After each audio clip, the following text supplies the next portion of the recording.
Hello there, and a very good morning to you. Welcome to AM Prime on WESN Content Capital. I'm Keaton Shaw. Thank you so very much for joining us this morning. Now, as we speak about constitutional reform and its ongoing discussions, in fact, as we are aware of, the Constitutional Reform Advisory Committee have actually been having public meetings. A lot has been expressed by the public and changes they think are necessary to our constitution that reflects a 21st century Trinidad and Tobago. That being said, at a forum hosted at the University of the West Indies St. Augustine campus, particularly the Department of Political Sciences, discussions over constitutional reform, one university lecturer who is actually the Deputy Dean at the Faculty of Law, Dr. Timothy Afonso, he spoke explicitly about his opinion as per the Savings Law Clause and what he thought of its position in our constitution here in Trinidad and Tobago. But it's something that you may be familiar with, at least the term of the Savings Clause. You may not necessarily understand what it is or its impact upon Trinidad and Tobago. So let's get into that discussion this morning as I welcome Dr. Afonso to AM Prime. Hello, sir, and thank you very much for joining us. Thank you very much, Mr. Shah. Good morning, and good morning to your audience. I think just starting from what you have, the context you've placed me in, I've seen a lot of public discourse on the issue of savings law clauses, and I think that's good. It's good that people are motivated to talk about things that matter to them. The concern is that people are speaking sometimes without fully understanding what the thing is. So I think events like this, events like the public debate, the panel discussion we had at UWI, those are important to help people understand what are the real issues that govern their everyday lives. Now, when we think of the Constitution, it tends to usually be based in a context of people who are lawyers, who are politicians, who are technocrats or policymakers, and it does not really filter down to the man on the street.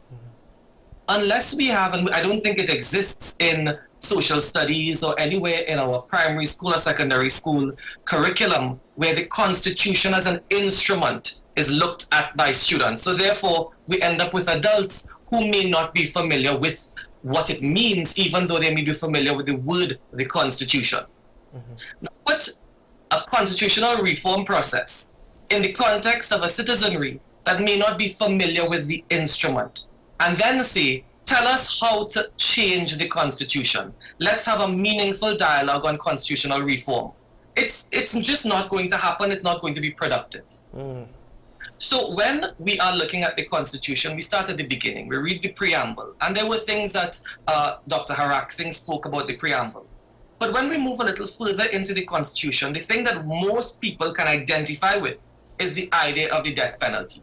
That is what Savings Law Clause tends to attach to most frequently, and it is the catchphrase in that particular narrative. But the Savings Law Clause is so much more than that. The easiest way to explain the Savings Law Clause is imagine there was a rope that extended from the colonial power to the independent nation. That is the Savings Law Clause. It preserved laws from when we were a colony and transferred or kept those laws in place to when we became an independent nation. The idea was to facilitate a smooth transition from colonial, from being a colony to being an independent nation. However, because of that, and I need to read it for you, so you need to understand what the wording of our Savings Law Clause is. Please do, yes. Section 6 of our Constitution, I mean, the Constitution can be a little bit cumbersome at times, but read the document. It governs all of our lives. And if we have an opportunity to speak about it and to comment on how to change it, we need to know what it says. Section 6. Nothing in sections 4 and 5, that's our Constitutional Bill of Rights, nothing in the Bill of Rights shall invalidate, that means it cannot erode or override an existing law. That means a saved law. The consequence of that means that if we had a law in pre-independence time that says the death penalty is a mandatory punishment for murder, even if that conflicts with the right to life or the right to due process or equality before the law, then it cannot be challenged. In essence, our colonial existence, our history lives on in 2024. Mm-hmm. So that continued presence of, and I dare say, of a colonial power that has outlawed the death penalty, we fight to preserve it as if it is inherent and indigenous. It is not. In fact, our independent... Sorry, yes, Mr. No, not that, Dr. Afonso, because the very first thing that came to mind in your explanation there, and might I say it's quite profound, is the savings law clause and its clash with the Bill of Rights. So here you have a bill that actually says these are your rights. It's enshrined in the Constitution, yet it cannot challenge anything due to the savings law clause. Isn't that a contradiction in itself? I totally agree with you, Mr. Shah. Perhaps you may have been a lawyer in your previous life. Because Professor McIntosh, who has passed away, he is a foremost leading regional expert in constitutional law. In his book in 2002, entitled Caribbean Constitutional Law, he writes, the savings law clause is at tension with the fundamental rights provisions, exactly what you have said. They fight. And it is not only that the Independence Constitution has put provisions in that fight internally. It is that we have saved laws, pre-independence laws, that are in constant conflict with the principles of our Bill of Rights. And it is because of that, Professor McIntosh said, that when you are speaking about savings law clauses, you have to remember that it indulges a very restrictive and crabbed reading of some of the more critical fundamental rights. And he said it should therefore be removed. Mm-hmm. Now, I'd like to quote actually from the Honourable Mr. Justice Adrian Saunders, President of the Caribbean Court of Justice. During the 5th Caribbean Judges Forum last year, he started his presentation by saying the interpretation of Caribbean constitutional savings clauses yields consequences that are profound significance. I have a basic understanding based off of what you've explained thus far, and linking it to what the Honourable Justice would have said. But could you please expand a bit more on that as per the significant and profound consequences of the interpretation of the constitutional savings clauses? Yes. So I'm happy that you raised Justice Saunders because he comes at the heart of the contemporary interpretation of constitutional law in the region. In fact, Justice Saunders, Professor Robinson, and Professor Balkan, they've written a textbook on fundamental constitutional law, and they wrote that savings law clauses immunize laws that were in operation at the date the Constitution came into effect from judicial challenge, that the law might infringe a guaranteed right. Mm-hmm. So let's take, for example, perhaps the most topical or commonplace one in society, and that's the death penalty. Mm-hmm. If you find yourself convicted of murder in Trinidad and Tobago, the court has no discretion. It must impose the mandatory death sentence.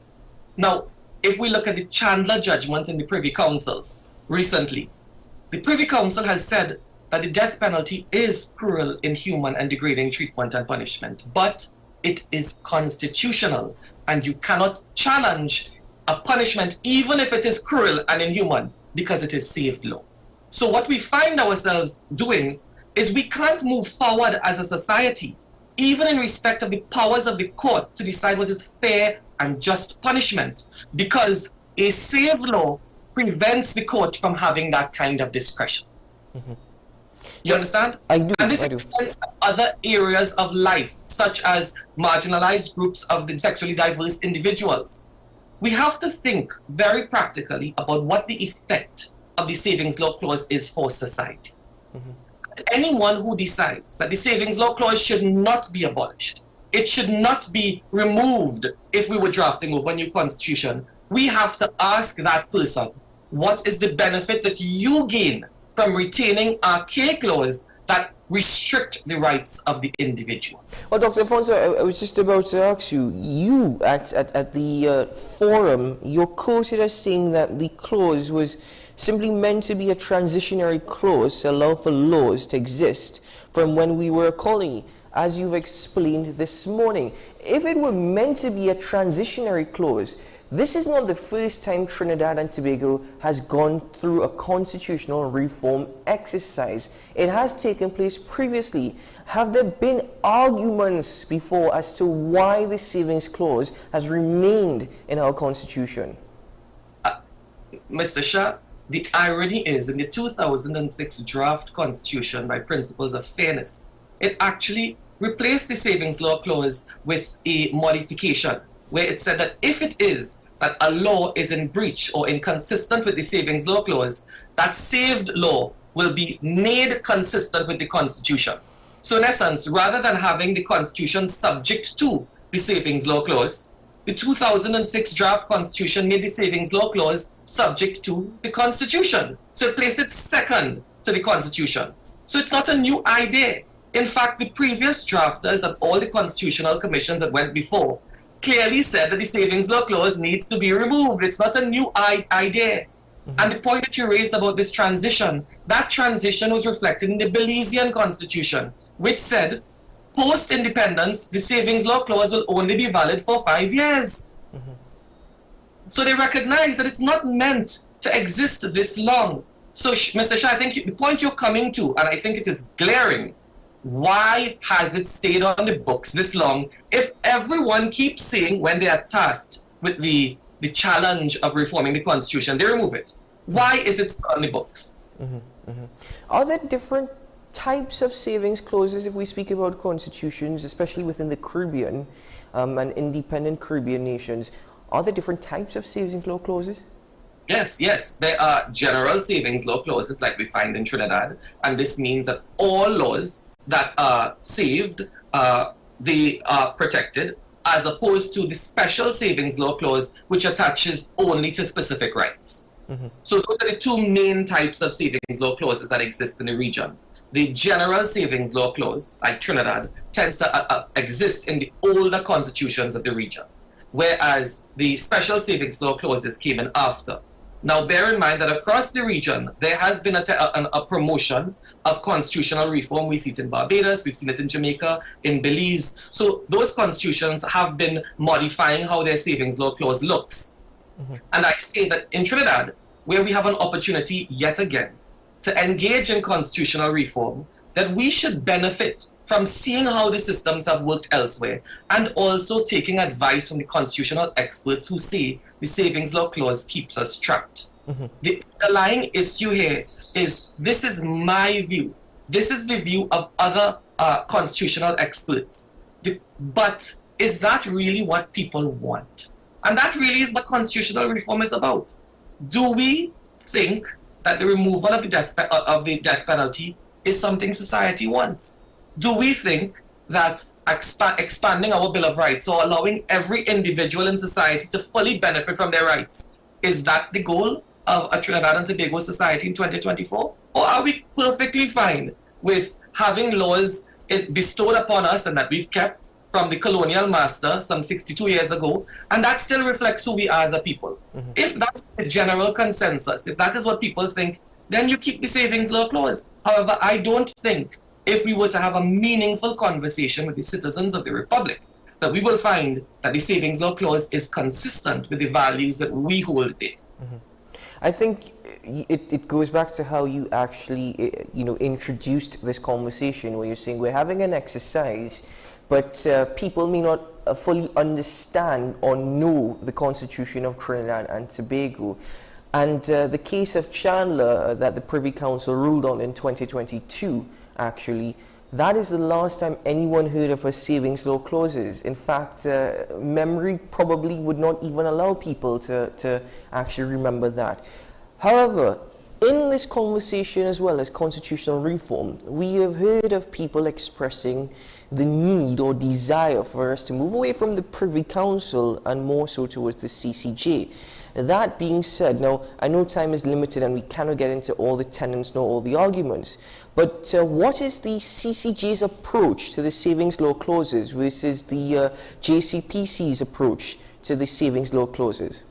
Yeah, Mr. Shah, again, your fingers on the pulse of the conversation. The CCJ has said in the Nervais-Severin judgment a very different position from that of Chandler. Because unlike Chandler, that had a hands-off approach, and the court's position was that's not for us to do, even though it's unfair, Chandler said, that's for Parliament to fix. That's not for the judiciary to fix. The court in Nervais said that, and it was multi-pronged and it's a technical argument, but ultimately what they were saying is that the Constitutional Bill of Rights provides for the protection of the law. But when you have a mandatory death penalty, it restricts the court from being able to properly protect, to have protection by the law. And they felt that the savings law clause needed to be modified to the extent that it was consistent with the constitutional provisions. It did not have a deferential view to separation of powers. So we see that in Nervais and Severin, the court has no fear in dealing with the savings law clause if it is inconsistent with the Constitution. Chandler has a hands-off approach, which is consistent with the line of authorities coming out of the Privy Council. So when we think of, and I know this is piggybacking on whether the CCJ should replace the Privy Council, this is really a reflection, and let me stay away. I was going to say, Bob Marley said, emancipate yourself from mental slavery. We have to get our minds around the idea that we are independent and we are a republic. And what does that look like? Is it normal for an independent nation that has the option of an indigenous appellate court sitting in our capital to use still the British court? Is that what we see as ourselves, for ourselves? The idea of reflection is something that I think Trinidad and Tobago citizens need to engage in. Who are we in 2024 and what do we want for ourselves? Personally, I am a supporter of the Caribbean Court of Justice. If they were good for all our regional courts, we have chief justices, Court of Appeal judges from across the region now sitting in a final appellate court, and there are challenges and arguments about their independence and their bias and political persuasions, when there were no allegations of such a bias when they were sitting in their national courts. So my personal view is that each individual needs to really interrogate the challenge and the fundamental objection that they have to the Caribbean Court of Justice, which in my view has really spearheaded the law, not only in the area of human rights, but in all aspects of civil procedure, criminal procedure. They have demonstrated that they are from the region and they know what is best for the region. And Dr. Afonso, I think that is the first time I've heard somebody actually make an argument with points and with facts in this entire debate about the CCJ or the Privy Council. But moving forward, though, in this conversation, in your opinion, given what you've expressed, to a certain degree, removing the savings law clauses from our Constitution pushes us further to completing that cycle of independence. That's exactly the point. And I don't know if 62 years after our independence, we are ready to actually break from those bonds. And I use the word shackle because our colonial history is tied to a period of such inhumanity and injustice. So the idea that an independent republic would take the view that we should hold on to laws that have been outlawed by the colonial power, I just think is absurd. Dr. Afonso, my final question to you this morning is that you've spoken about the consequences to Trinidad and Tobago's jurisprudence, and I understand very much how you've stressed on the point of human rights. Trinidad and Tobago society is non-homogeneous. In fact, it's sophisticated, and as society evolves across the world, they become more sophisticated. That being said, however, is it really only human rights that the saving law clauses really impact upon, or is it more than just that? Well, the savings law clause really is attaching to our Bill of Rights. So it's preserving the laws, and any law that is inconsistent or any right that it is inconsistent with cannot be challenged, or the law cannot be challenged on the basis of a breach of a right. So really, it's a fundamental rights provision. But when we think of everything we do in society, it's rights-based. It's the citizen being the beneficiary of a right and the state respecting or having a duty towards that right. So I would say that it in no way minimizes the argument by saying that the Savings Law Clause really at the heart focuses on a rights discussion. I know I said that was my final question. You see, the thing is that I know the judiciary, the legislature, they have a responsibility to ensure that all existing laws are actually modified and actually approaches society as society is. As I expressed, we are a very sophisticated society. But we saw this taking place in Jamaica. Is there a need for more vocal, consistent debates among law associations, among the press, amongst those in the judiciary, to speak about bringing justice back home to the Caribbean? Yeah. So I think if we're talking about the issue of the Constitution, see the Constitution as a tree, and the roots go deep into society. Until everyone sees the importance of the instrument, of that document, in the way the American society comfortably speaks about their First Amendment rights. Until we have people who can say, no, Section 4B provides for this, and the state can't do that. And look at what happened in the Chandler decision. Until people can really articulate their rights in an informed way, we are really left at a place where these discussions exist only in ivory towers. And there are people who may have different views to me, Mr. Shah. I am not the be-all and end-all on this particular issue, but these are my views. And the point I'm making is that if it provokes people to speak out and say, well, I disagree with Dr. Afonso, then that is good. Dialogue on constitutional reform is important. Then we can truly understand what people see for themselves and where that, after all the dust settles, where we are as a people and what we want that document to look. Certainly, indeed. Dr. Afonso, thank you very much for your contribution, not only to the forum, but also to this morning, and for willing to share your time in educating the public. As you mentioned, we have this exercise taking place, but we may not fully understand or be aware of the instrument that is the Constitution. So thank you very much, sir, for your time this morning. You're most welcome, Mr. Shah. All the very best. Dr. Timothy Afonso, Deputy Dean of the Faculty of Law, UWI St. Augustine Campus, joining us on the program this morning. And as I mentioned, I'm most pleased that we were able to have this conversation, getting into the facts, and but Dr. Afonso also spoke to details and to how a Savings Laws Clause actually impacts upon the Bill of Rights, for example. It's a clash, isn't it? And I think it's very, very important to take heed of what Dr. Afonso said, where we need to have deeper conversations and we need to have greater awareness and education taking place.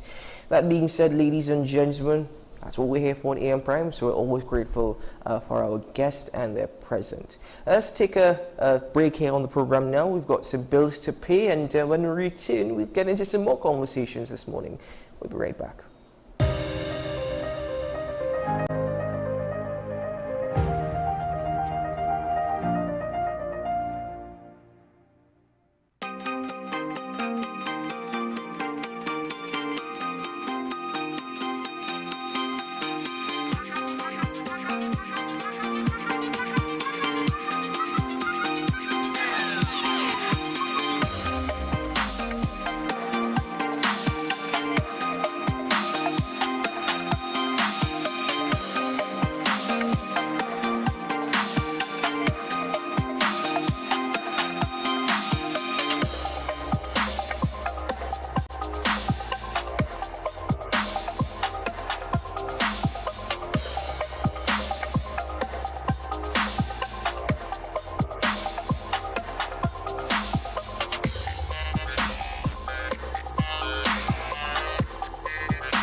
FanZone, your reliable, authentic supplier, has just gotten better. You can now visit our website www.fanzonett.com for your authentic wear and collectibles. The only place where you can use both your Visa debit and credit cards. Visit our website, fanzonett.com, to make your purchase today.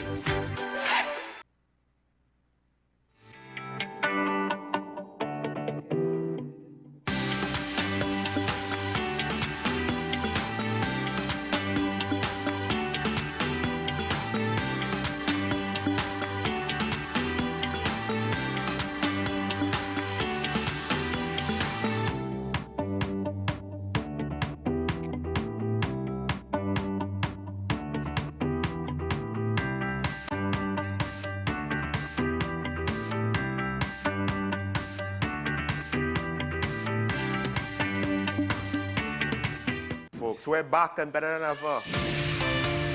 Your show have always appeared to be a show that is focused on going to the cause or looking to the cause. We hardly ever talk about the white-collar crime, though. We always talk about the ones that involve more as physical violence against individuals. The citizens will only measure transmission when water starts to flow through their taps. The Constitution doesn't talk about local election. Contract mafia is responsible for looting the country, and they own and operate these politicians. So if you are running a country and you can't say nothing as a prime minister, please take up your bag and go. It is not comparative to the murder figures, but it is in fact very high. I believe he's protecting certain individuals.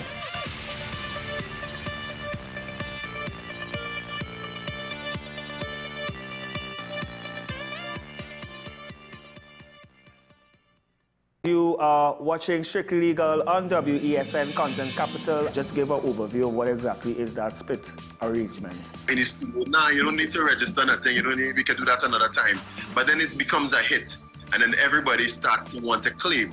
The laws that predate many of the independent countries' constitutions are going to be those colonial laws. We know there are an infinite amount of circumstances that would lead to a murder. I have a great idea and I have a great concept, but until it's actually expressed, it does not become intellectual property. Accomplishments or targets of a forensic accountant is to quantify what may have been lost.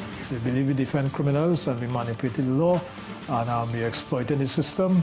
A responsible journalist will reach out to the person who they have the information on for a comment.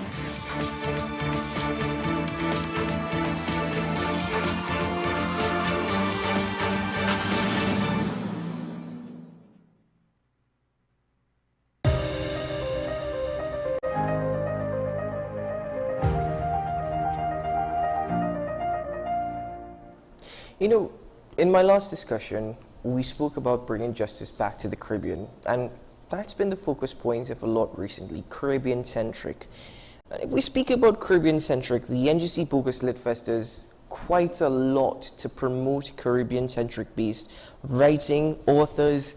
In fact, the workshops and discussions, and I must admit, I have not made it as yet. I've been given invitations, so you're allowed to chastise me for that.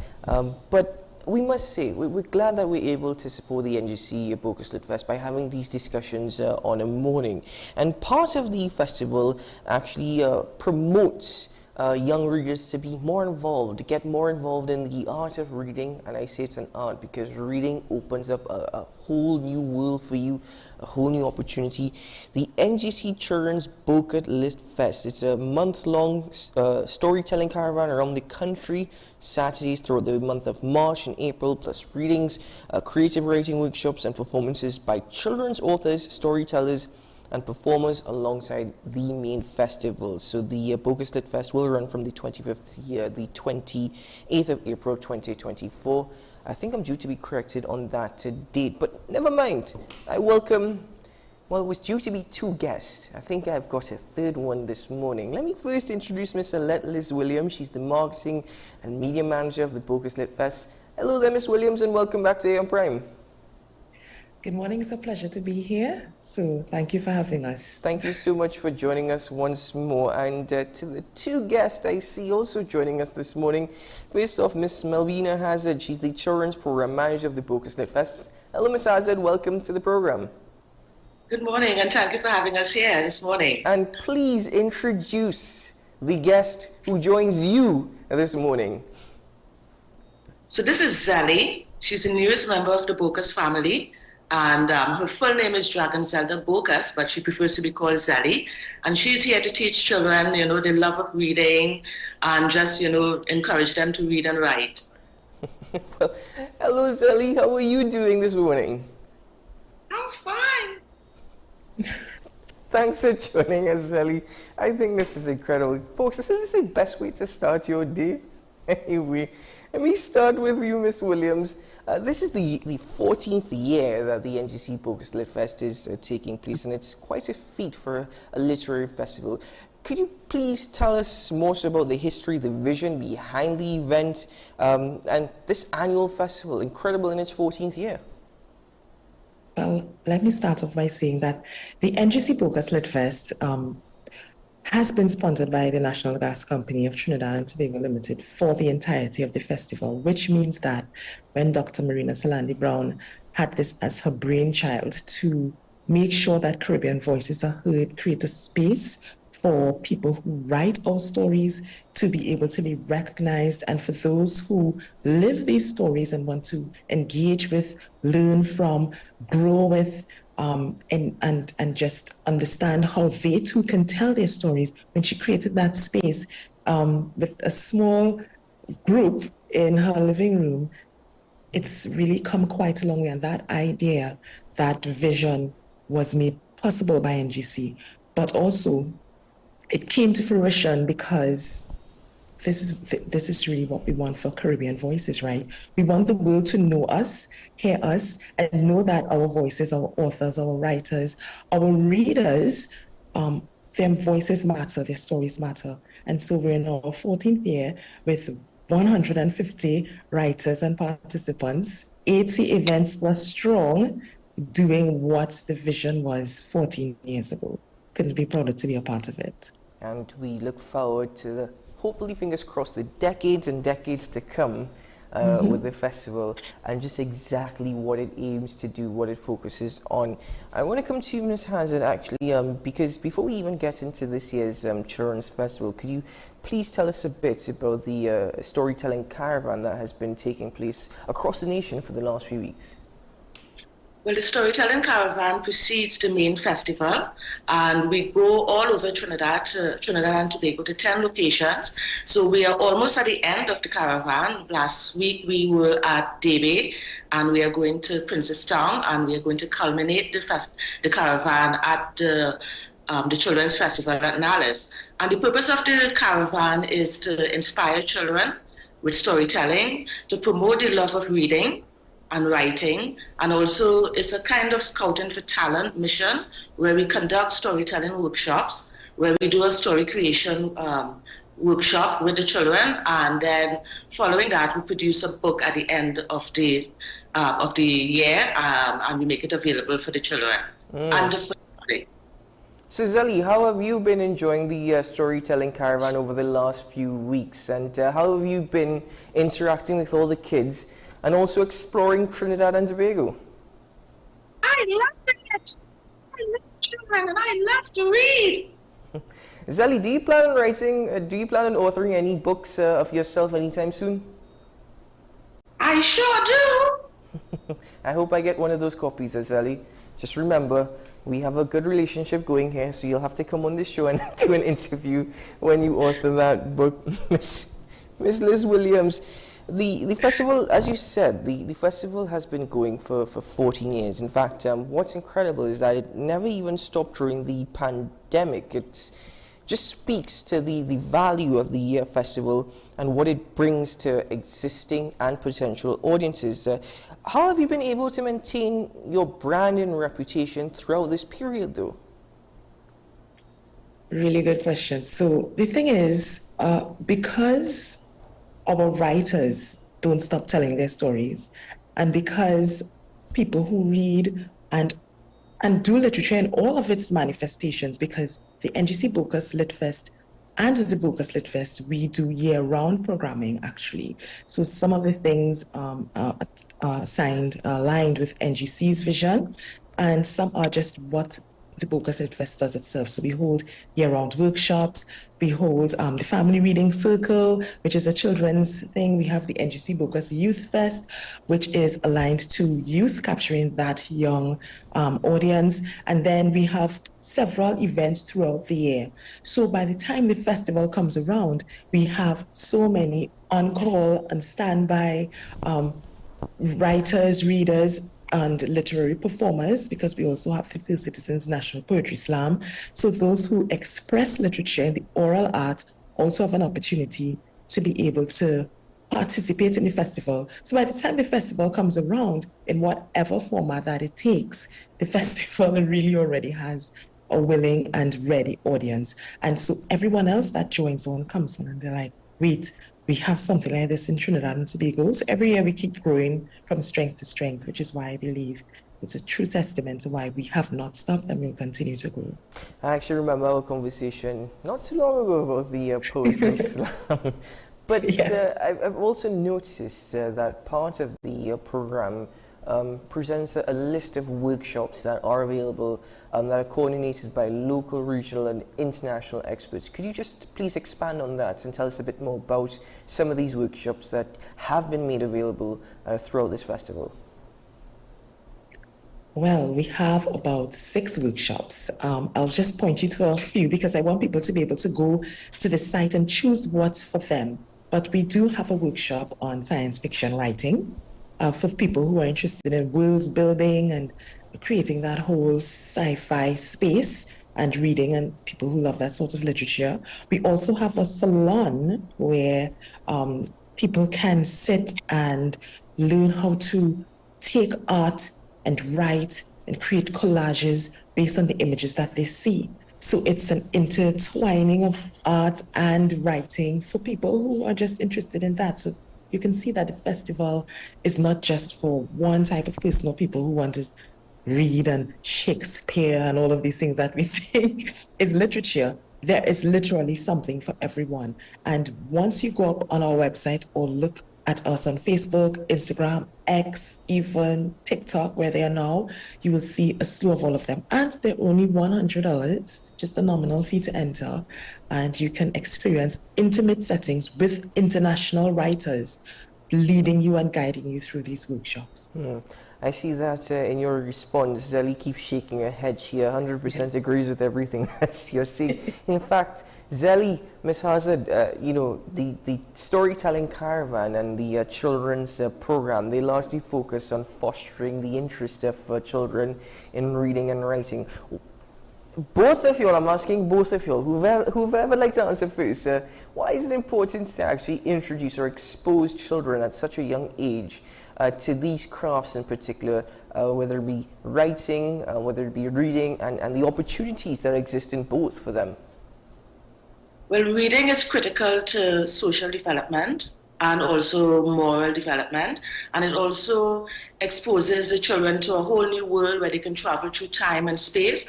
And I think at this time when children are so much at risk, they're really under siege, that it's important to give them a platform where they're allowed to sort of like escape into different worlds, build on their imagination, and also express themselves creatively, to talk about whatever interests them creatively and also what affects them socially and ethically. Zelly, what are your thoughts about exposing children to books and to writing at such a young age? I think children should read from early. It's very important. Zelly, do you think that the caravan, the storytelling caravan and the workshops have engaged young children? Do you think that, throughout your travels and your participation that you see children expressing more interest? I see so many bright boys and girls, and they're so creative. I'm looking forward to their stories. I'm actually looking forward to their stories as well. Miss Williams, I can't tell you the last time I interviewed 3 people at once. Miss Williams, I'm excited to know who's on the slate, who are the guest contributors to the NGC Bogus Lit Fest. What could we look forward to during this year's presentations, this year's festival's presentations, including the National Poetry Slam. I think the finals are coming up, aren't they? Yes. Seems like you're right on track with everything concerning the NGC Bogus Lit Fest. So I'm hoping to see you there at least. So I think I must say I was terrible. I got a little nervous after our last conversation. You know I'll be itchy, you know I'll be nagging you, right?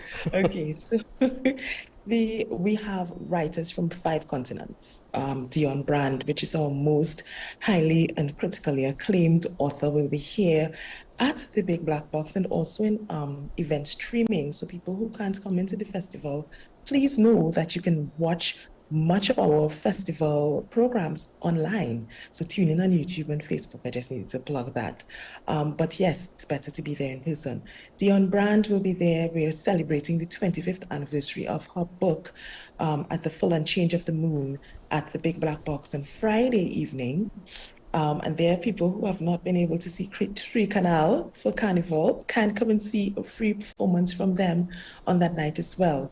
That's just one of our writers. Our chief judge for the OCM Bocas Prize for Caribbean Literature, Miss Edwidge Danticart, Haitian born, will also be here. We've been trying to get her 4 years. Yes, she's a big deal. We have writers like Karen Lord. We have our own authors that will be there, new authors, first-time writers, people who will stand up and give their pieces for the first time. And we also have the launch of 2 books by Gordon Rawlhair and Naipaul. Posthumously, they will be launching their books at the NGC Bogus Lit Fest. So there's so much to say because there's 150 writers and 80 events. So, I mean, all I can say is go to our website where you can look at the entire program, children's and adults. And of course, the Grand Slam, which is the closing high energy event of the Bogus Lit Fest, will be happening in Queen's Hall on the 20th of April, 6:30 p.m. Okay, they're going up against the defending champion for $50,000. So you know it's also quite a big deal. So you can go online and find out where to get tickets for that as well. Wow, a big deal indeed. Ms. Hazard, Zelly, I mean, the Children's Festival, what can we expect in terms of the activities and the authors that will be present during this year's festivities? Well, the Children's Festival begins on the 25th of April at City Hall, and it culminates at Nallis. And so you can expect wonderful performances by children and adult writers and performers. We have Paul Keynes Douglas with his new book out. We have Alake Pilgrim out with her new book. We have children writers like Corinne Anaya Clark and some new writers like Michelle Ali. We have Peregrinat, we have baby dolls, we have calypsonians, we have workshops on puppet making, on wire bending, on extempo. We have family read aloud sessions with Let's Read TT. We have a wonderful, very full packed program for adults and children. And it's also important to note that the Children's Festival, like the Adult Festival, is going to be accessible. So we welcome people of all levels of disability. So we have provisions for mobility issues. If you're on the spectrum where light and sound are an issue, we have a comfort zone. We have a well-being team. So we have a full program and team just waiting for the nation's children, and we're really looking forward to them coming. Zelly, and by the way, I'd like to point out, I think it's incredible that we've been able to integrate all these systems that gives greater access to those with disabilities as well. So well done to the Bogus Lit Fest for those provisions on greater accessibility for the programs this year. I must commend that actually. But Zelly, I'm coming back to you because what are you looking forward to the most during this year's Children's Festival? I'm looking forward to meeting all the boys and girls and the writers and reading all the books and going to the workshops. Miss Hazard, Miss Williams, don't you think that it would be good if we saw a collaboration perhaps between Zelly and Paul Keynes Douglas? Don't you think that's something that might just work so well? Zelly is going to be over the top thrilled. I know that for sure. I think I'd be over the top. Zelly, are you open enough to doing a collaboration with Paul Kings Douglas? I love Vibot. Anyway, Ms. Williams, please give us more information. And I know you would have expanded a bit in your last response, but in terms of days, in terms of locations, the cost, could you go through that one more time, please, for our viewers? Sure, not a problem. So the NGC Bogus Lit Fest will take place from the 25th to the 28th of April. To check out our program, you can go online, boguslitfest.com, and at Bogus Lit Fest, Facebook, Instagram, X, and TikTok to get more information. There you will see the full rollout of programs with all of the authors. You can read their bios to know what's up and what they're going to do. And our social media, we're giving updates daily, dare I say almost hourly, both on the Bogus Lit Fest, but also on the National Poetry Slam, Facebook, Instagram, and X, and TikTok. So there is no place for you to miss any information. Just go on, decide what you're coming to. Come all the days if you can. Come some of the days if you want. But I guarantee you all that it's going to be an awesome experience for the entire family. Indeed. Well, Ms. Williams, Ms. Hazard, Zelly, I want to thank you all for joining us on the program this morning. And congratulations to the entire team who've been working so hard to make all of this happen. We thank you very much, and of course we thank NGC as well for their continued sponsorship and partnership to make sure that this becomes a reality. Ms. Williams, thank you so much for joining us once more on AM Prime. It's always a pleasure. Thank you for having us. Indeed. Ms. Hazard, thank you so much. It's great seeing you, and you have to come back again soon. Thank you. Zelly, I'm looking for a co-host. Do you think you're open to doing that sometime soon? I like being on TV. Well, that makes one of us. Okay, Zelly, thank you so very much. Zelly, have a good one, and we'll talk again very soon. Thank you. Bye-bye. Ladies and gentlemen, for further information, I'll share with you that information once more. Actually, you can visit www.boguslitfest.com /festival/children. That's particularly for the Children's Festival and the Children's Storytelling Caravan.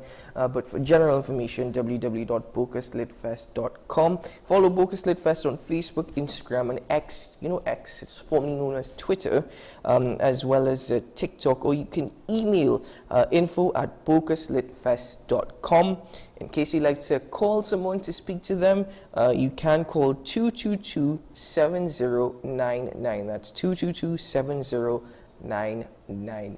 Ladies and gentlemen, we take a break here on AM Prime, and when we return, the conversations will continue. I'm going to have to just quickly have a word with Zelly, because we're going to have to sign this agreement on co-hosting AM Prime. We'll be right back.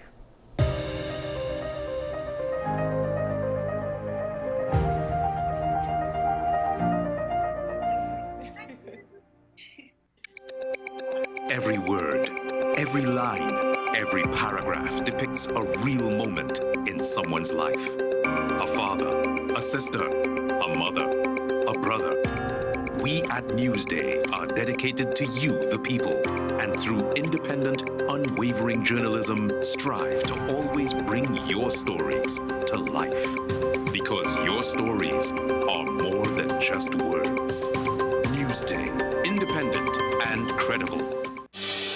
Join me, Dr. Nalini Kokram, on What's Up Doc, where we discuss all your burning questions concerning health. Trinidad and Tobago is among one of the highest risk group of patients that develop this form of genetic breast cancer. What I'd like to take home from a short interview like this, screening. You must screen. Because it's silent. It's silent. Yeah. And because it's silent, you don't know it's there. What's Up Doc, every Tuesday and Thursday on WESN, Content Capital.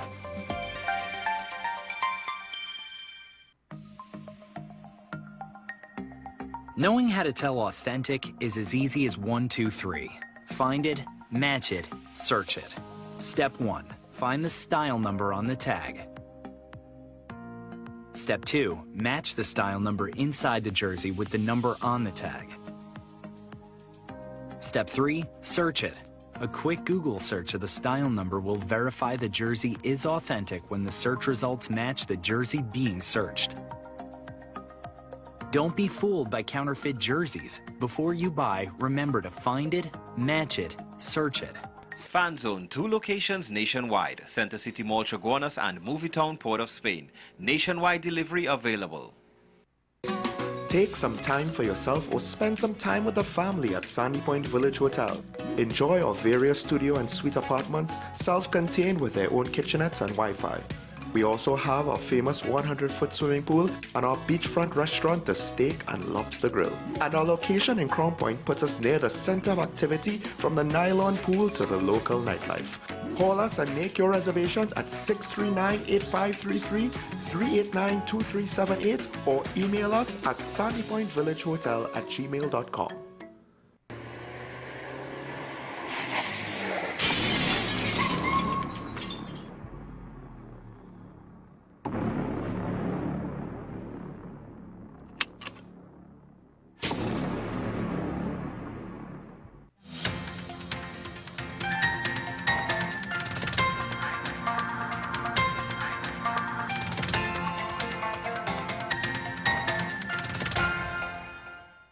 Here is the WESN News on the Hour. I am Sierra Ali. Thanks for joining us. Here are the headlines. Amara's stepfather sent to St. Anne's Psychiatric Hospital, and WRHA potentially facing multiple lawsuits following the deaths of at least 7 infants. 2 female students from a secondary school sustained injuries in an accident, and local and Venezuelans arrested for firearm offenses in South. Now for the details. The man charged with murdering 4-year-old Amara Lalit has been sent to St. Anne's Psychiatric Hospital. Inchan Constant, 39, appeared this morning before Master Margaret Sukraj Goswami, who ordered him to be sent there for assessment. Sukraj Goswami made the order after Constant's attorney, Mario Merritt, made an application which was supported by the prosecution. Constant will return to court on May 1st. He was charged on April 12th after homicide detectives received instructions from Director of Public Prosecutions Roger Gaspard, SC. A post-mortem on Lalit's body on April 11th revealed she was beaten and beheaded. The Northwest Regional Health Authority is potentially facing multiple lawsuits following the deaths of at least 7 infants earlier this month. Led by Anand Ramlogan, SC, Freedom Law Chambers delivered a pre-action protocol letter to the NWRHA CEO on behalf of the parents of the 7 deceased infants: Shania Raymond Adams, Natasha Samuel, Shaquille Harry, Danielle Samaru, Tennille Saunders, Jody Molino, and Cherise Moore-Beckles. These 7 infants who succumbed to a bacterial outbreak at the Port of Spain General Hospital earlier this month are now at the forefront of a legal battle over allegations of medical negligence. The news of their deaths shocked the public earlier this week, especially given the lack of prior communication from the NWRHA regarding the incident. While the NWRHA release earlier this week acknowledged the infants' deaths, it refrained from specifying the exact number. In a pre-action protocol letter, it was highlighted that while the media has shed light on the 7 deaths, Ramlogan SC and Freedom Law Chambers are still in the process of assessing the full extent of the tragedy, as numerous other parents have come forward with similar harrowing accounts. 2 female students from a secondary school sustained injuries in an accident on Arima Old Road around 9 a.m. on Monday. A circulating video on social media captured the overturned vehicle in a drain off the roadway with the students inside. Reports indicate that students who were being transported to school by a family member received assistance from a fire officer at the scene. Concerned onlookers gathered as the situation unfolded. Southwestern Division officers arrested 6 persons, seized a firearm, a quantity of ammunition, and marijuana during exercises held in the division on Sunday. Around 4:30 a.m. on 14 April, officers of the Southwestern Division Task Force were on mobile patrol during an Operation Safe Streets exercise in the vicinity of Phillip Avenue when they intercepted a green Nissan Almera vehicle with 4 occupants. When the officers searched the vehicle, they found a Beretta pistol fitted with a magazine containing 2 rounds of ammunition under the driver's seat. A 54-year-old man from Penal Rock Road and 3 Venezuelan nationals, including 2 males, aged 29 and 24, and a 22-year-old female were arrested. Also, during the exercise, 2 other suspects, A 20-year-old from Beckle Street, Penal, and a 33-year-old from Sobo Village, Labray, were arrested for the possession of marijuana totaling to 113.42 grams. Well, that's it to News on the Hour on WESN. I am Sierra Ali. Thank you for watching.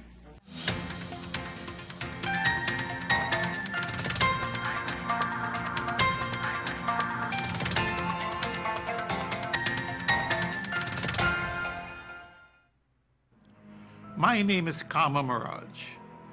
As a lifelong entrepreneur, I often share the benefit of my experience with our young innovators and small businesses. Just as I strive to guide others, our Constitution must also foster an environment for citizens to thrive. This begins with education catering to diverse learning styles and extends to establishing frameworks that support new enterprise. But are we doing enough? Constitutional reform needs your input by 15 April at constitutionalreform2024.gov.tt. It's your future, your constitution, your voice. Coming soon to WESN.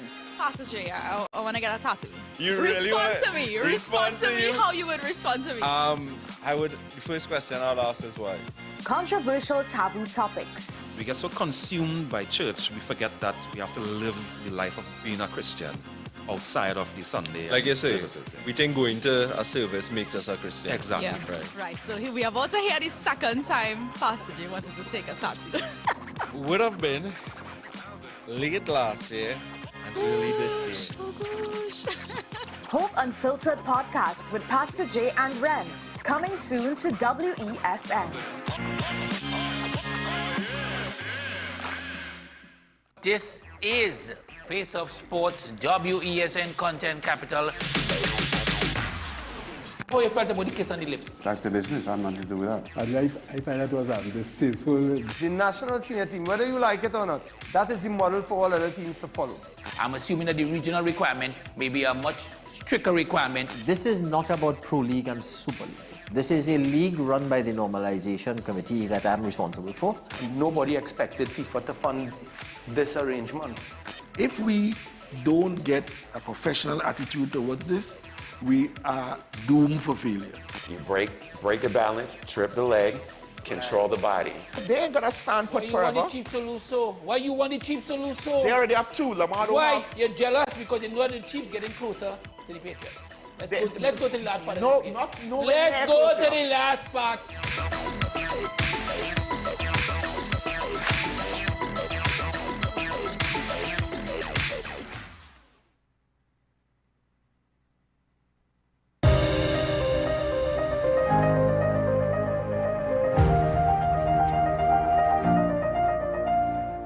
Welcome back to the program, ladies and gentlemen. Thank you very much for joining us once more. Now, we had a conversation earlier this morning about the savings law clauses that exist within our Constitution. And part of that discussion, it was raised that we often hear that in reference to the application of the death penalty here in Trinidad and Tobago. Now, the use or the application of the death penalty has been a controversial topic for quite some time. In fact, within the years gone by, we've actually heard members of the business community speaking for the need to, quote-unquote, bring back the hangman. In recent times as well, citizens, during the consultations with the committee that is charged with reviewing or advising on the Constitution and reform, citizens during those sessions have actually expressed the need to bring back the death penalty in Trinidad and Tobago. But the thing is, the death penalty never went away. The death penalty still exists. So let's get into that this morning as I welcome once more to the program an individual who has always made so much time and effort to contribute to the discussion, Mr. Fareed Ali, attorney at law. Good morning, sir, and welcome back. Good morning, Mr. Shah. It's wonderful to be here again. Well, thank you so very much for joining us once more. In my introduction, I mentioned that there have been calls to bring back the death penalty, but the death penalty is never off the books, even as we gained independence. We mentioned this morning the savings law clauses provided for the death penalty. It's referred to as the mandatory death penalty. That being said, what do the laws actually speak to in regards to the application of the death penalty here in TNT? Well, we need to bear in mind that the penalty for any capital offense or for capital offenses is death by hanging. That has been the law in Trinidad and Tobago, and it remains to this day. The last occasion in which persons were hung, it was Dole Chedi and this gang of 9 in 1999.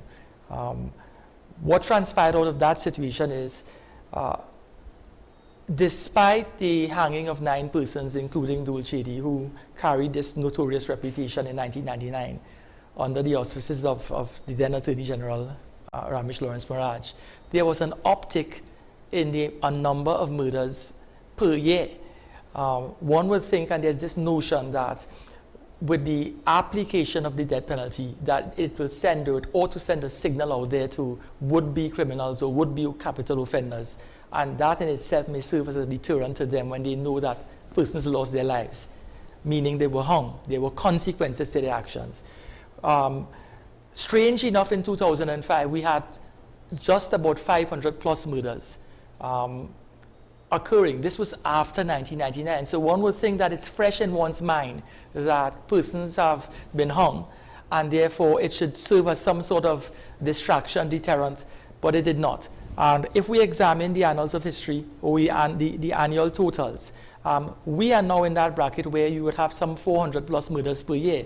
Just a few years ago, we crossed the 600 mark. Mm-hmm.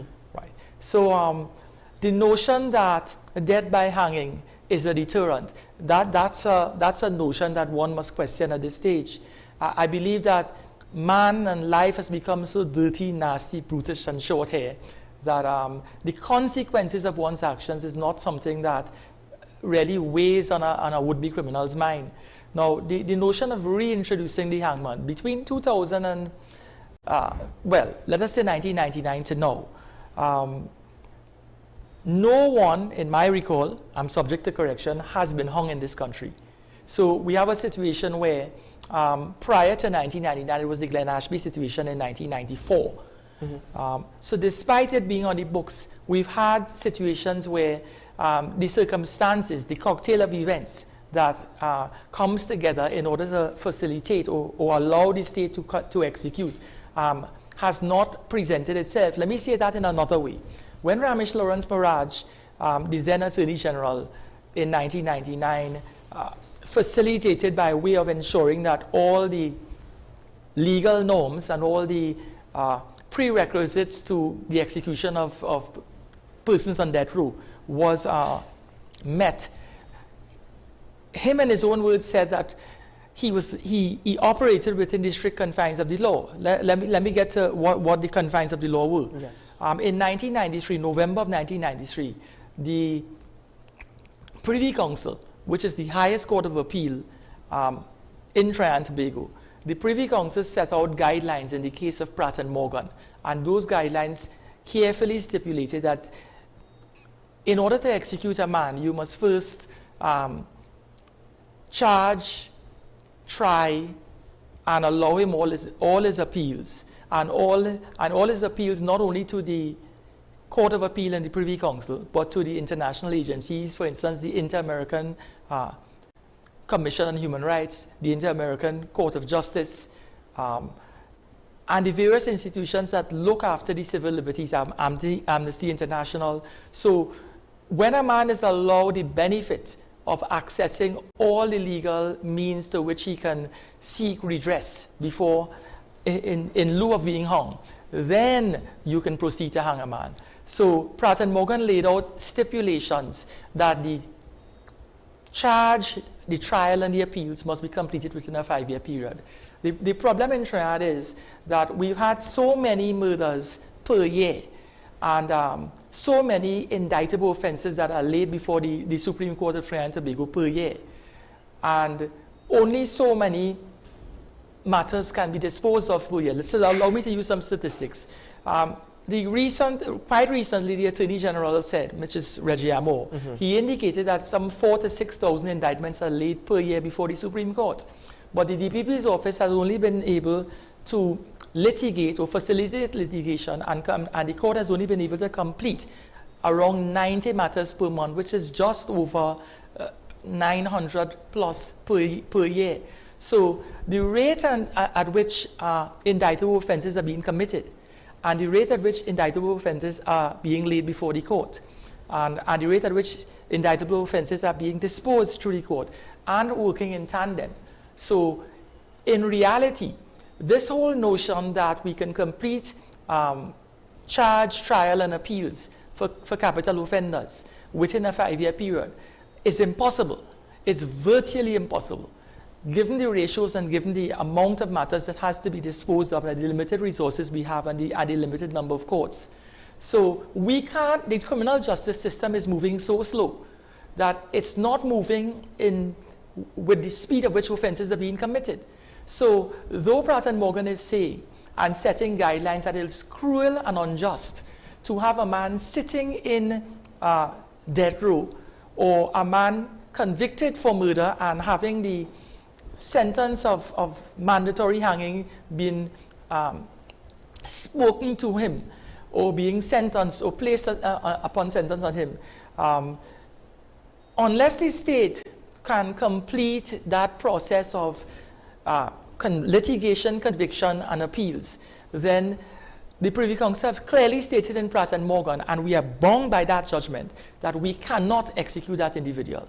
So you may find that the general public is saying that we need to reintroduce hanging. It's not a question of reintroducing. It was never removed. The issue of hangings has been a huge debate that is encompassing the minds of the population, and there's a mindset that if it is you resume the hanging, or hangings on the whole, that it will send a message. But there's no evidence to link there. But I want to just quickly get into another point, based off of what you said. The former Attorney General, that is Faris Arawi, in 2015, he insisted that the death penalty was low. He actually wondered why it had not been applied within recent years, hinting that institutional strengthening was probably needed. In fact, I quote from him in 2015. He says, "I certainly intend to apply the death penalty, which is the current law in Trinidad and Tobago, through due process. The point is making sure that due process works efficiently." So you've said it. It was never off the books. It's also Pratt & Morgan that has had a major impact in terms of the application of the death penalty. When the former Attorney General spoke about due process working efficiently, is that what he was referring to? Well, the Attorney General, Faris Alwari, in 2017, addressed his mind to the fact that prior to 1999, there were just about less than 100 murders per year. And by the year 2005 and moving forward, and in current time, we're looking at 400 plus per year. His mindset is that having taken a page out of the blueprint of Ramesh Lawrence Maraj, proper case management of each person who's sitting in that row, and at that time it was some 32 persons. He is saying that if he's to case manage each file that speaks to an individual sitting in that row, and to ensure that there are no delays in their appeals, and in their appeals not just at the Court of Appeal but at the Privy Council and to the international agencies, then in doing so and in preventing any delays, what he's doing is having those appeals completed within the 5-year period so he can proceed to execute. The problem in previous times was Lawrence Maraj is saying there wasn't any proper case management where you look at each individual. So you'll have the case file of capital offender Keaton Shah, Farid Ali, and you will be monitoring the movement of these matters. You'll be monitoring when his litigation was completed and he was sentenced to hang. You'll be monitoring the status and the stage of his appeals. So in other words, you're not leaving it there for it to lie in abeyance, and you're not mindful of, time is running. And therefore, the the 5-year period has eclipsed, and therefore now he can't be hung. You have to commute his sentence to a lifetime imprisonment. So what Al-Rawi was basically stating is that he was going to take personal control of each and every file that speaks to a capital offender who has been sentenced to hung, and he's going to monitor the appeals and monitor if there's any delay in an appeal, let's say at the Court of Appeal, or delay in an appeal towards the Privy Council, or delay in appeal, let us say he was, the Privy Council upheld the decision, let us say that was the situation, and the issue is that he had appealed, he meaning the capital offender had appealed to one of the international agencies, the Inter-American Commission for Human Rights, or Court of Justice. What simply would have been done is that he will ensure that he would quicken the process and catalyze the process, that it could be completed within the 5-year period, and therefore we could proceed to hang. But that formulae and that blueprint that he seemed to have put in motion in 2017, no one has heard anything from 2017 now, which is some 6 years. In other words, no one has been hung. We know all too well that Al-Rawi was relegated to local government thereafter. So therefore, I don't know whoever took up the mantle, meaning the current Attorney General, Reggiamo, whether he adopted the same approach. Now, there's a new trust where it appears that the drive to replace the Privy Council with the Caribbean Court of Justice is a means to, I wouldn't say getting around, having to live with the limitations of the rulings of the Privy Council, get around Pratt and Morgan. But certainly, there is an increased enthusiasm, particularly coming out of the mouth of the Prime Minister Keith Rowley, where he's saying that it's high time the Trinidad and Tobago adopt the Caribbean Court of Justice as its main court of appeal. I know Kamla Persad-Bissessa had indicated very succinctly within recent times that she is not supporting, and the UNC is not supporting, replacing the Privy Council with the Caribbean Court of Justice, simply because they fear political interference into the court rulings, or political interference into the placement of judges and so on. Now, of course, that creates a different kind of dialogue, but what is the significance of replacing the Privy Council with the Caribbean Court of Justice? The significance is this.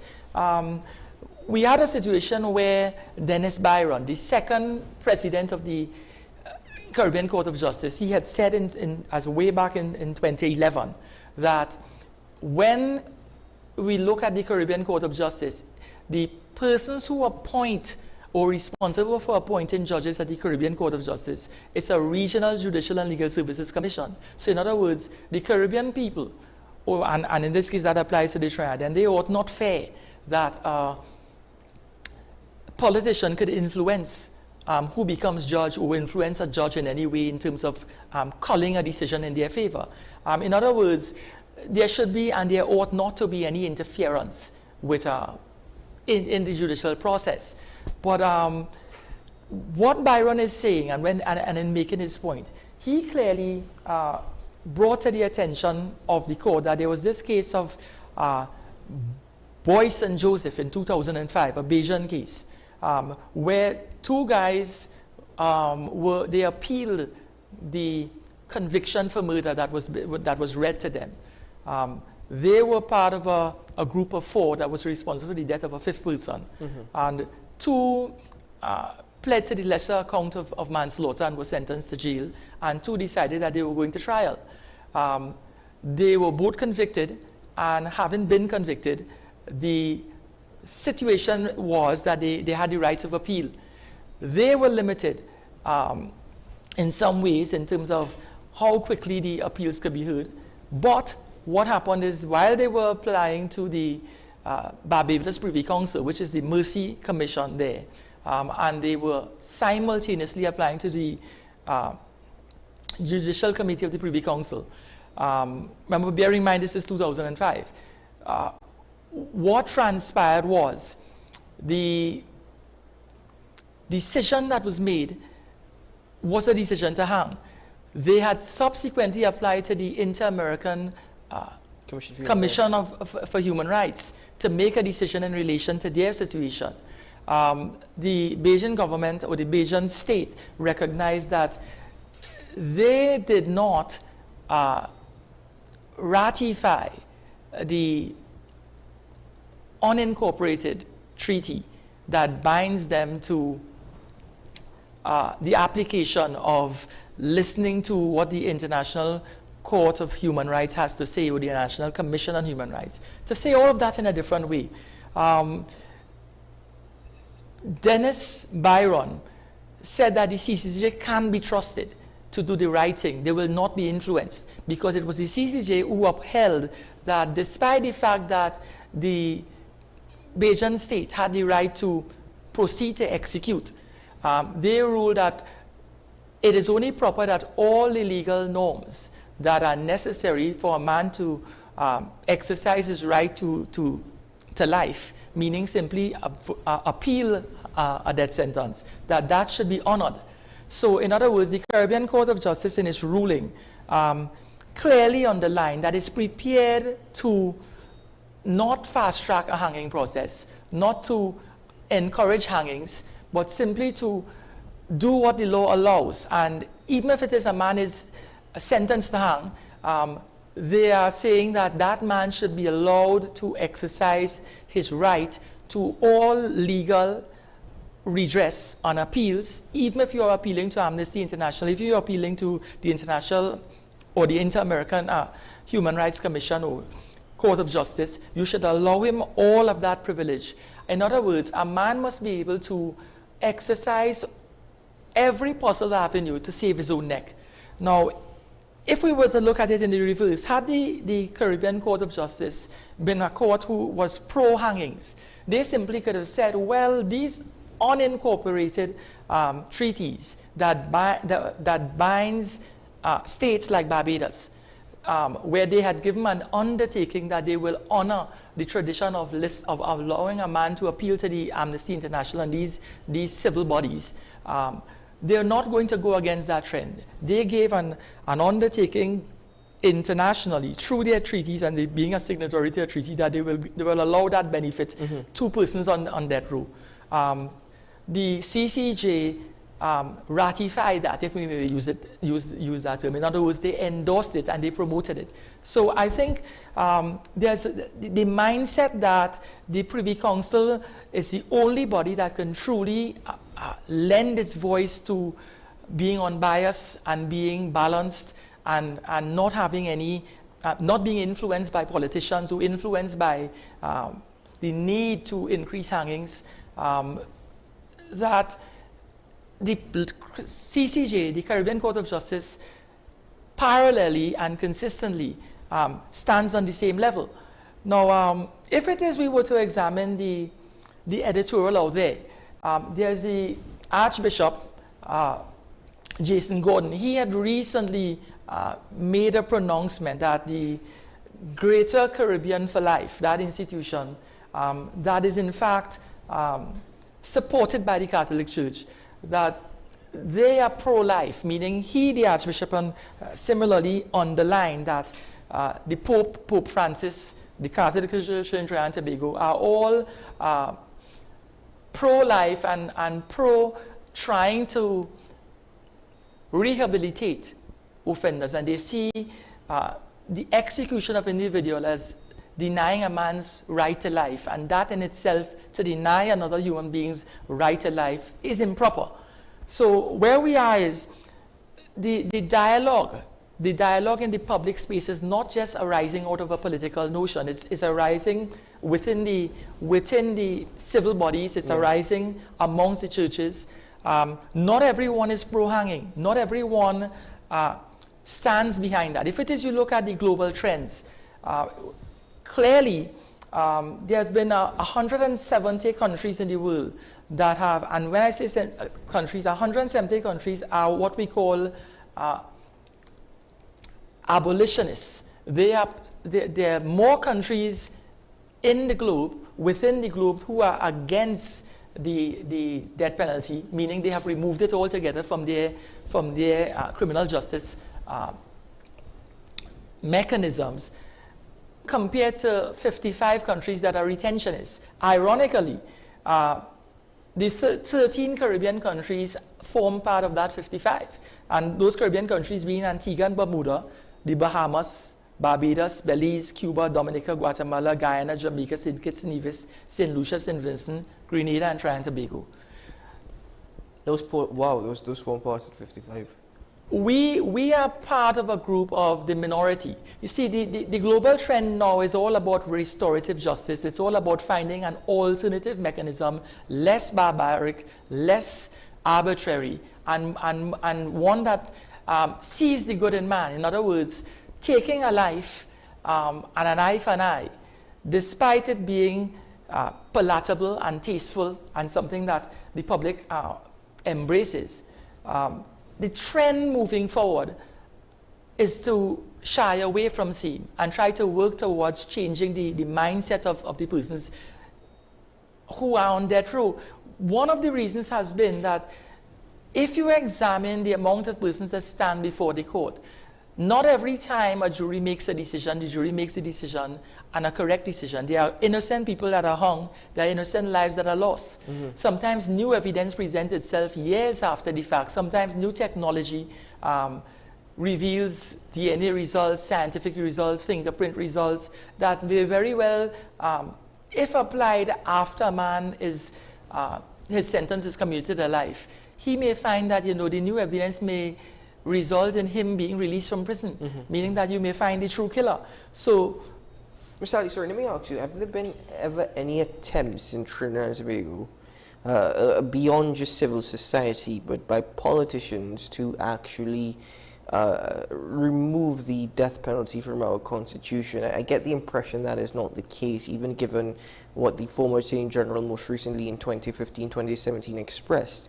But have there ever been any attempts that you can recall? There's nothing on record and no one on record that has parliamentary-wise sitting in parliament, and that has been so simply because our electoral system and our parliamentary system, it really hinges on the fact that the politician becomes a slave to the party that he represents. When you sit in parliament as a PNM or you sit in the parliament as a UNC, yes, you're a parliamentarian, but the chief whip and the allegiance to party is so strong that you have a collective responsibility to stand on your own or stand behind your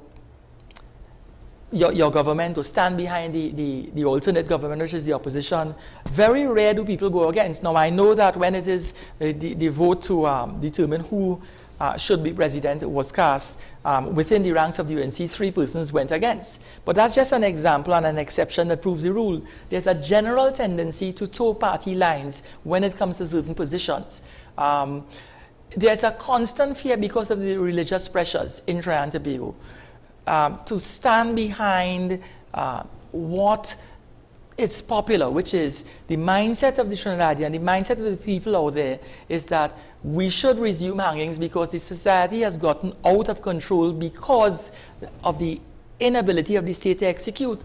So a politician, when he sits down there, tends to toe the line. He has never really stepped forward. I'm sure in the heart of hearts of each and every individual out there must be somebody who believes that the abolitionist position that it ought to be taken off the books may be something that they would entertain, but that sort of position may not go down well or be popular with the general population. Because it seems as though the general population speak in favor of the application of the death penalty, at least based off of what we heard from various business owners during the constitutional reform exercises.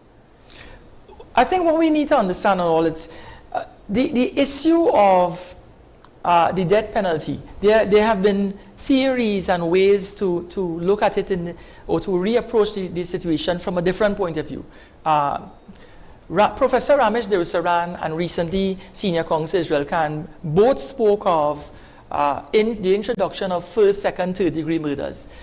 And they're saying that for the most heinous offense where somebody is a gang member, a gang leader, persons are killed through contract killing, simply it's a brutal act of murder where somebody executed another person, and it's a straight situation of hate, that person should be subject to the highest and the most profound sentence, which could be death by hanging. But there are circumstances where people kill and it's not their intention to kill. Murder is the intention to kill or the intention to cause serious harm. Not every occasion that somebody loses their life or someone loses his or her life, that the person who may be responsible for their death intended to kill. There are instances where we've had housewives in altercations with their husband, may have caused injury to the individual, and he may have, as a result of that, he may have died. But we don't have a situation in this country where the housewife could be viewed in any lesser way, or the charge of murder that will be read to her, or the indictment that will be laid, would be mindful of the fact that she killed under special circumstances, unless she is charged for the crime of manslaughter, where the facts reveal that she didn't intend to kill, that she suffered some debilitation of mind, and therefore that caused her not to understand the nature and the consequences of her actions. Or she may have been provoked on some level, but provocation is not a complete defense. So when we examine the nuances, and we examine what we call in law the mens rea and the actus reus, and the various bits and parts that come together in order to prefer a murder charge, you have to examine it from the position of what was in the mind of the individual who committed the act. Now, Israel Khan and Ramesh Derusaran both said that the introduction of first, second, and third degree murder is going to categorize levels of murder, and some levels may be bailable. Now, we have a situation now where there's a general tendency to apply bail for murder, but it has to be special circumstances and special situations presenting itself in order for that bail to be granted. Now, the birth of the notion or the concept of first, second, and third degree murder, meaning categorization of murders, was not born in the mindset or in the loins of Derusaran and Israel Khan. Under the NAR government, as way back as 1988, there were senatorial presentations which suggested that we should establish a commission to make a determination as to whether the death penalty should persist. There were contributions in the upper house from Amrika Tiwari, recently deceased judge. There were contributions from Alan Alexander, another lawyer. There were contributions from various persons. Eventually, a commission was set together with Elton Prescott, senior counsel, being the head of the commission. The Prescott Commission, 1990. And Linda Babalal sat on that. And recommendations were made as far back as 1988 to introduce different categories of murder. And these things lay in abeyance. So the dialogue we're hearing now, the editorial that is in the public space, this is just a replication of things that had existed in the public space for some time. Now, allow me to say this. In 2011, when the People's Partnership had ascended into government, they attempted to pass what we call the Capital Offenders Bill. And the then People's National Movement that sat in opposition, they opposed the passage of the Capital Offenders Bill. The Capital Offenders Bill was a piece of legislation that the People's Partnership envisaged would allow it to treat with the issue of hangings, and treat with the issue of the death penalty, and treat with the issue of capital offenders, people who commit heinous crimes, in a quicker manner, in a more efficient manner. But like everything else, when you're in opposition, you find everything wrong with something. And when you're in government, you think you have all these solutions. So the tables have turned. When we're hearing now that the UNC has been fighting with the PNM in terms of not cooperating with them in order to have legislation passed into being to deal with crime. It was no different when it was the reverse position when the partnership was in power. Now, I'm not getting political, but I'm just saying that the narrative, when you look at it historically, the narrative between the two contending parties in our parliament has been a consistent narrative of pulling and tugging and fighting. Well, I was just about to say, it's interesting because I think in 2013, the People's Partnership made efforts to move away from the Privy Council to the CCG, or at least stated their intentions. Right. That has changed 10 years later.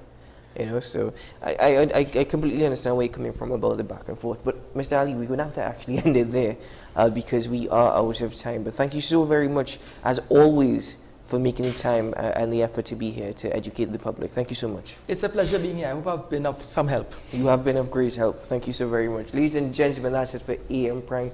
Thank you very much for joining us this morning. I'm Keaton Shaw, and do have a great day ahead, a safe one and a productive one.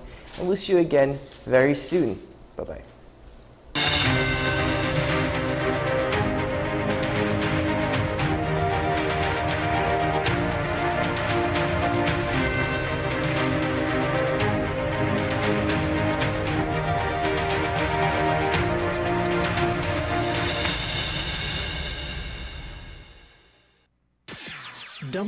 WESN.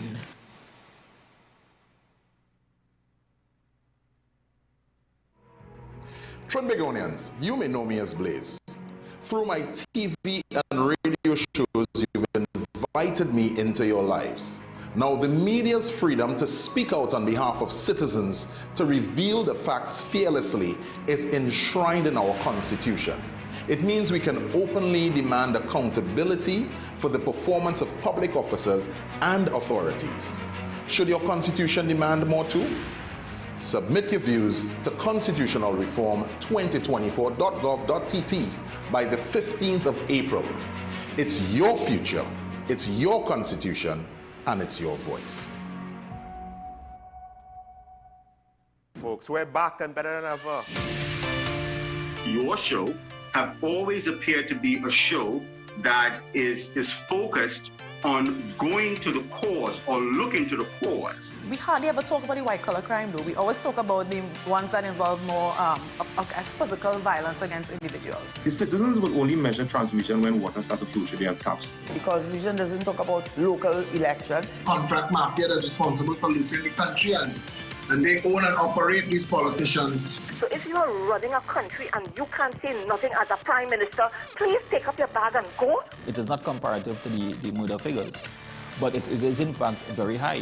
I believe he's protecting certain individuals.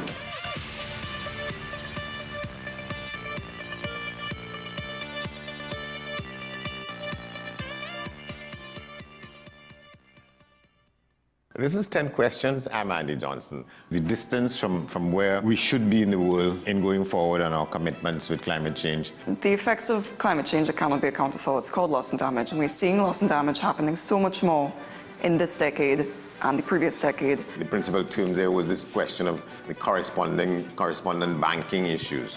That is why we're trying to build capacity with this country here, Trinidad and Tobago, and other countries in the region. Man is not showing any signs of stopping or even slowing down. More than half of the forest in Trinidad is already gone. All the plants and all the animals and all of the nice clean water and fresh air and everything had to be on this planet for humanity to have a chance. We have small change when it comes to countries that can take decisions, and when they speak, the world listens. The General Assembly is a very democratic forum. And Trinidad and Tobago has the same vote as Canada, in spite of the obvious difference in size.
time, to really try to vet what we're watching and make sure that the child doesn't say, oh, I'm learning, I'm doing this, and then watch 12 hours of something. You know, balance and boundaries always. And just to wrap up, what's a good place where bilingual families can go to find resources online? Yeah, and I think it's important that we go beyond just French and English families, right? So, for example, the Better Internet for Kids, it's a European Commission project. They have safer internet centers across Europe. You can find all sorts of resources, and I think I want to say around 27 languages, but I think I'm mistaken. It's a little bit less, but still, there you can find it. If it's in another language, they will be able to help you out. All right. Well, Elizabeth, thank you so much for coming on and pleasure. speaking to us. That's digital parenting expert, Dr. Elizabeth Milovidov, the founder of digitalparentingcoach.com. Thanks so much for